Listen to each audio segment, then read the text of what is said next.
salut les amis, salut à tous mes abonnés, salut à tous les amoureux du football. Les potos, tirage au sort des huitièmes de finale de la Ligue des champions européenne. Alors les potos, le tirage au sort a eu lieu aujourd'hui et comme première confrontation, les potos, nous avons Copenhague qui sera opposé à Manchester City.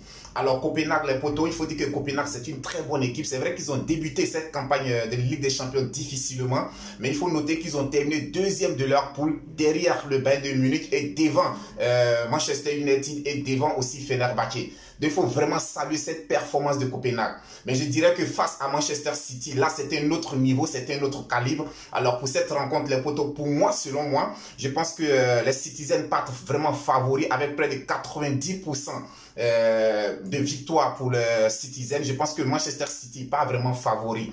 Alors, mais il faut dire aux Citizens vraiment très attention parce que c'est une équipe qui est redoutable à domicile. Elle est vraiment très redoutable à domicile. Donc je dirais que les Citizens partent favoris, mais très attention à Manchester City. Ensuite, les potos, nous avons le RB Leipzig qui sera opposé au Real de Madrid. Alors aussi dans cette confrontation, je dirais que pour moi, sur papier comme sur le terrain, ben, le Real de Madrid part favori avec l'expérience que nous connaissons des Madrilènes en Ligue des Champions et aussi avec la forme actuelle du Real de Madrid en Liga. Je dirais que pour moi, le Real de Madrid part favori. Mais attention aussi aux Allemands, les potos. Attention aux Allemands. Les Allemands nous ont démontré aussi qu'ils sont capables de beaucoup de choses en Ligue des Champions. C'est vrai que le Real de Madrid est un habitué et on le sait tous les potos. La Ligue des Champions n'a pas de secret pour le Real de Madrid. Donc je dirais que le Real de Madrid part favori à 60%. Le Real de Madrid va passer vraiment ses huitièmes de finale. Ensuite les potos, nous avons le PSV Eindhoven qui sera opposé au Borussia Dortmund. Je dirais que pour moi cette rencontre c'est du 50-50 les potos. C'est vraiment du 50-50. C'est vrai que le Borussia Dortmund a beaucoup plus d'expérience que le PSV Eindhoven en Ligue des Champions. Mais je dirais qu'aujourd'hui, lorsque nous voyons le PSV Eindhoven évoluer, c'est vrai que le Borussia Dortmund également a terminé en tête de son groupe face dévançant le Paris Saint-Germain. Mais je dirais que attention aux Allemands parce que vraiment le PSV Eindhoven aussi pratique du très bon football. Alors pour ce pronostic, moi je dirais que c'est du 50-50 les potos. C'est du 50-50 maintenant. Après, le reste se jouera sur le terrain. Ensuite, nous avons Porto qui sera opposé à Arsenal. Voici aussi un choc de ces huitièmes de finale. Porto-Arsenal.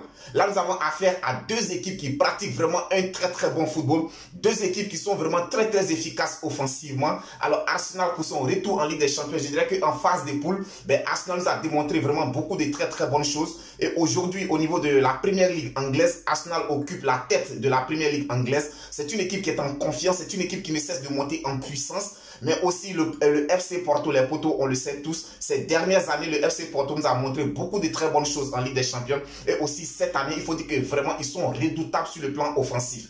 Donc pour moi, je pense que c'est une rencontre qui va se jouer sur des petits détails. Cette rencontre va se jouer sur des petits détails.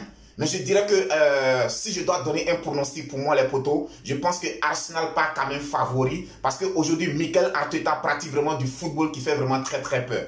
Offensivement, ils sont très bons. Défensivement, ils sont également aussi très bons parce que c'est la meilleure défense de la Première Ligue anglaise. Donc, je dirais que vraiment, c'est un match qui tiendra toutes ses promesses, les potos. Et je vous inviterai à suivre cette rencontre.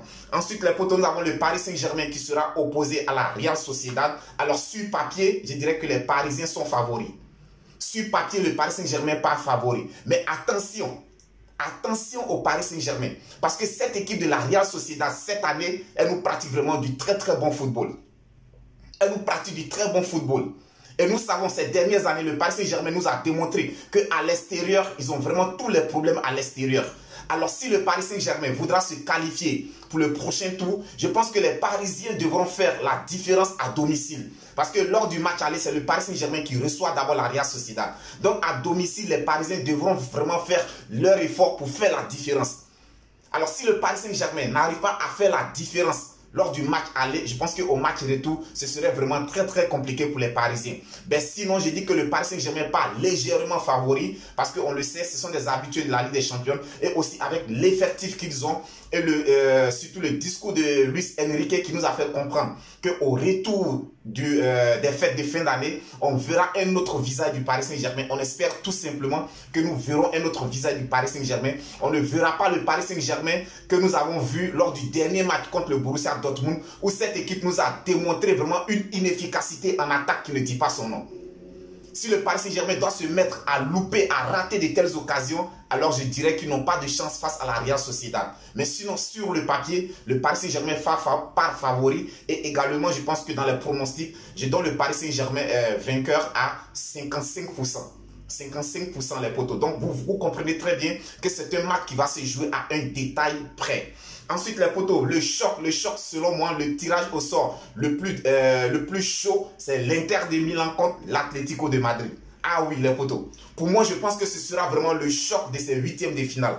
Inter de Milan, Atlético de Madrid. Je ne vais même pas m'aventurer, les potos, à donner un pronostic. Pour ceux qui s'attendaient à ce que je donne un pronostic, je ne donnerai pas de pronostic. Mais pour moi, il faut être franc. Je pense que cette année, l'Atlético de Madrid est un peu plus forte que l'Inter de Milan.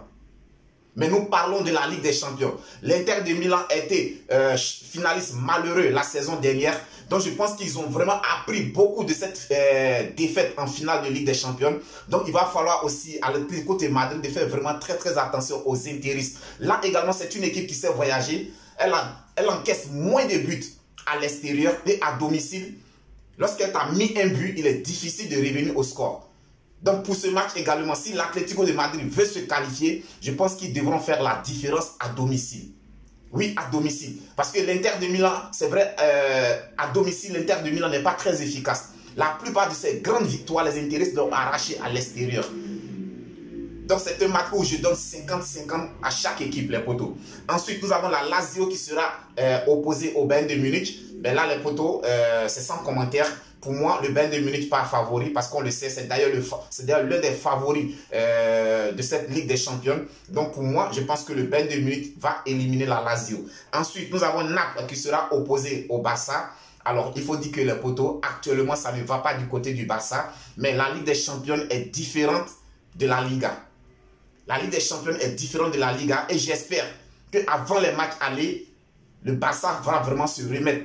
Les joueurs barcelonais retrouveront la confiance, ils retrouveront leur rythme qu'ils nous ont démontré l'année dernière et en début de saison.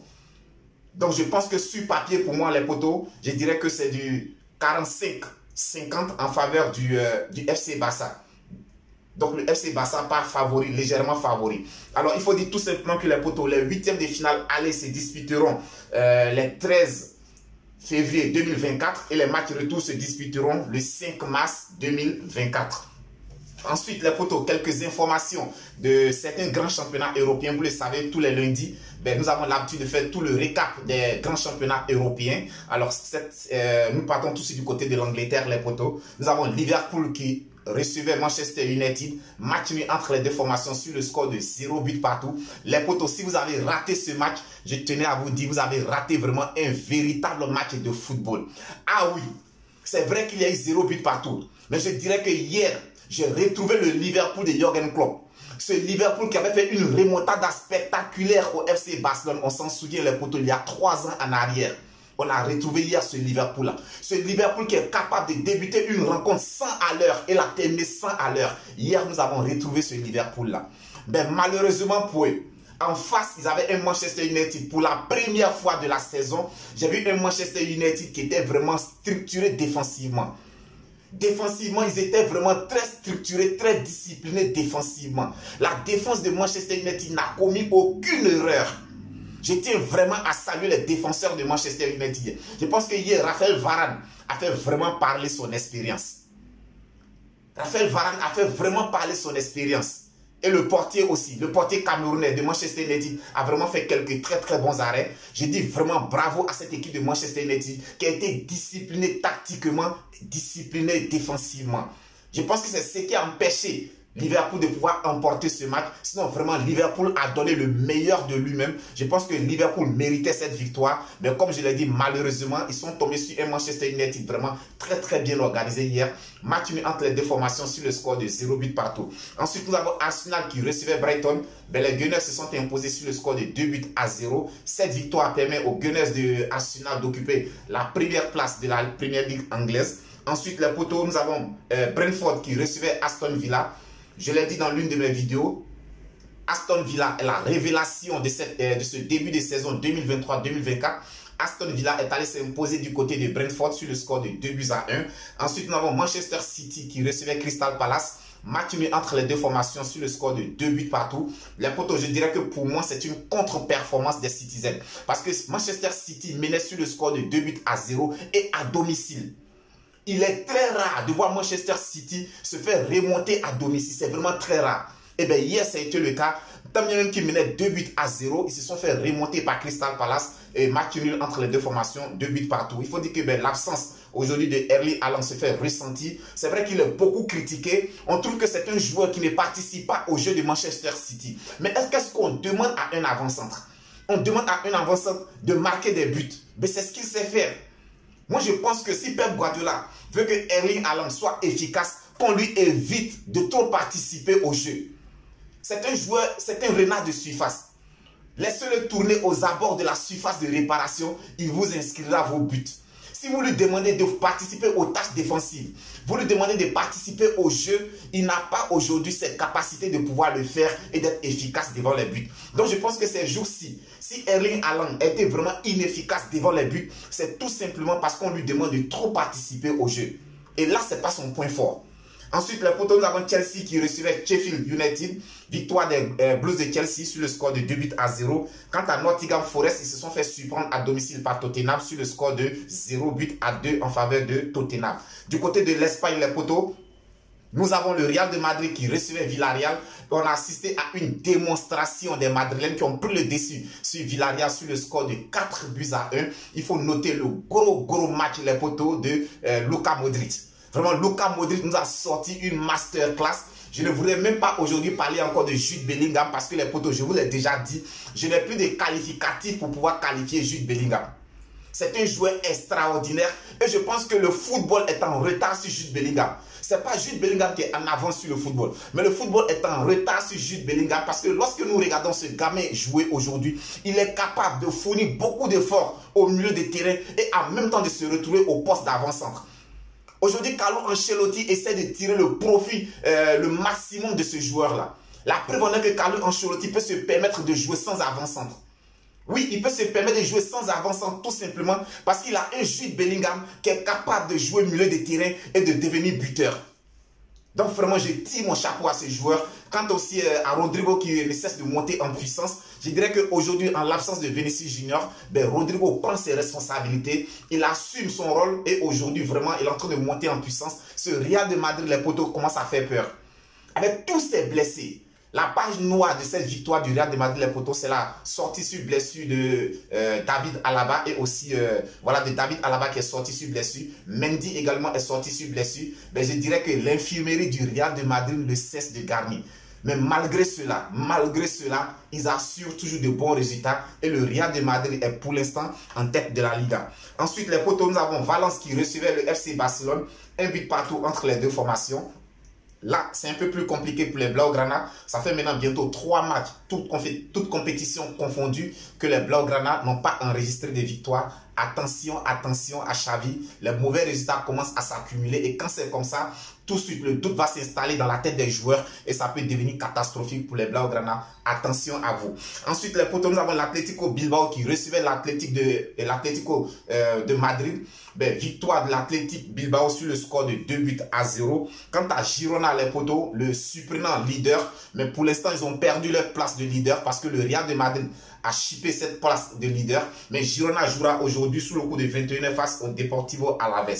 Ensuite, les potos, du côté de la France, nous avons Lille qui recevait le Paris Saint-Germain. Match nul entre les deux formations sur le score de 1 but partout. Quant à Marseille, ils ont disposé de Clermont sur le score de 2 buts à 1. Il faut dire qu'en ce moment, Pierre-Emerick Aubameyang et ses coéquipiers sont vraiment en très grande forme. Ça fait 4 matchs, 4 victoires pour l'Olympique de Marseille en championnat. C'est une performance vraiment à saluer. Ensuite, quant à Monaco, ils ont été surpris à domicile par Lyon sur le score de 1 but à 0. Ça fait maintenant 2 matchs, 2 victoires pour les Lyonnais qui sont sortis de la zone rouge. Je dis vraiment bravo à Alexandre Lacazette et tous ses coéquipiers. Ensuite, du côté de l'Italie, les potos, nous avons Genoa qui recevait la Juventus de Turin. Match nul entre les deux formations, 1 but partout. Quant au Naples, ils ont pris le dessus sur Cagliari sur le score de 2 buts à 1. L'AC Milan a disposé de Monza sur le score de 3 buts à 0. Quant à Bologne, ils ont pris le dessus sur la Roma sur le score de 2 buts à 0. Et la Lazio a été surpris à domicile par l'Inter de Milan sur le score de 0-2. Les potos, c'était tout pour aujourd'hui. J'espère que cette vidéo vous a plu. Alors, laissez-moi en commentaire, s'il vous plaît, pour ces huitièmes de finale. Dites-moi, les potos, selon vous, quelle sera la rencontre, le choc vraiment de ces huitièmes de finale. Laissez-moi tout cela en commentaire et dites-moi, les potos, dites-moi, s'il vous plaît, est-ce que pour vous, le Real de Madrid part favori cette année? Avec tout ce que nous voyons du côté des Madrilènes cette année, dites-moi. On continue de s'abonner, les potos. Je vous ai dit, l'objectif, c'est d'atteindre au minimum 4000 abonnés avant la fin de cette année 2023. Les potos, il ne nous reste plus assez de jours. On continue de s'abonner, on continue de liker, on continue de partager. Ce n'est nulle part ailleurs. Si c'est sur votre chaîne préférée, Viking Débrief Connaisseur connaît, la chaîne de tous les amoureux et amateurs du football. D'ici là, portez-vous bien. Je vous kiffe énormément. On reste tous Viking Débrief Connaisseur connaît.